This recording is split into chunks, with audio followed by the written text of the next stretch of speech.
Happy Monday, everybody. I'm super curious. Please just ignore this crazy hair situation. I am in desperate need of a haircut. um, but I'm super curious in the comments if your kids are back to school, if you started homeschooling, or if you're still a week out like we are. So um, I have been chatting with women. It's actually come up, it's interesting because as I'm working with women and talking with women, there's kind of these themes that pop up in conversation. And one of the themes that I have been observing just over the last couple of weeks on breakthrough calls is this like, no matter what I do after I get off of birth control or I take out an IUD, even though my labs say my hormones are normal, my periods are just not normal. Like I'm having what looks like low progesterone symptoms, so like spotting, irregular periods, really heavy periods. I'm having, high estrogen symptoms. It's just really confusing. What is going on? What is going on, right?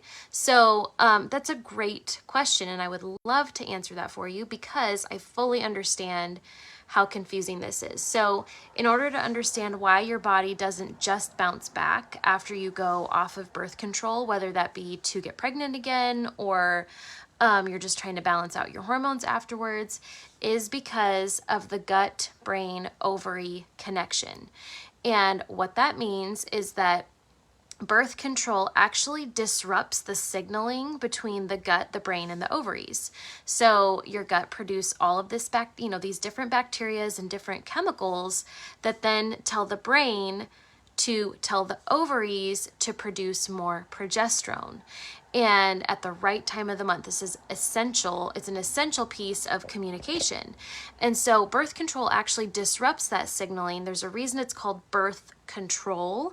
It's not just to control whether or not you get pregnant. It actually kind of like hijacks the communication between your different hormones and literally takes control of them. So that being said, that doesn't just get restored on its own. Like at least in the clients that I work with, most women's hormones don't just bounce back after getting off of birth control. And that's because of the disruption that happens in the gut, the liver, the brain, and the ovaries when being on birth control. So, and again, this does include certain types of IUDs that disrupt that communication. So, if you shut down the ability to produce progesterone, your estrogen is going to react to that because all of the hormones are communicating with each other, right? So anyways, so how do we fix it? How do we fix it? This is the question. And it's really not as complicated as it sounds.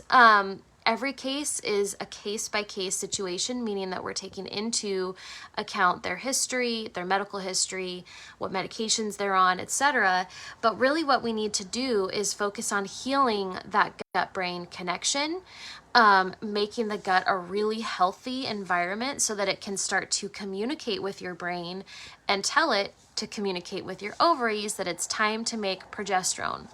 And that doesn't necessarily mean you're just going to get pregnant. It doesn't mean that like, oh, if we fix this, you're going to have, a pregnancy that you were not intending on. But what it does mean is it's going to create a much healthier environment for your hormones overall, because remember that progesterone is not just about being able to ovulate. Progesterone is about serotonin production, mood before your cycle, having regular cycles, the amount of flow that you have during your cycle, your libido, etc. All of those things happen because of progesterone. So if you're having issues with progesterone and you have been on birth control at some point during your health journey, which is quite a few of us, and you're still kind of stuck, then I would love for you to reach out to me. Either drop something in the comments or shoot me a message, and I would love to give you some pointers on some next steps that you need to take in order to start feeling better. And start balancing those hormones naturally. The second thing that I want to make you guys aware of is next week after Labor Day, I'm going to be hosting a masterclass, and it's how to not lose your ever-loving mind before your period. So I really feel like there's no better way to explain that than most of us just want to not lose our minds before our period. So I'm also going to drop a link in the comments to register for that. You're going to want to register early because seats will be capped at a certain number. So if you are ready to start working on your hormones, you know that you need information on what's going on in your body, why things aren't working properly, why birth control hasn't helped you, why hormone replacement therapy hasn't helped you, why your HIIT workouts or, intermittent fasting or, whatever, why those things, tanked your hormones, you want to come to this masterclass, okay? So I'm going to drop a link in the comments below, and I would love to hear how this helped you.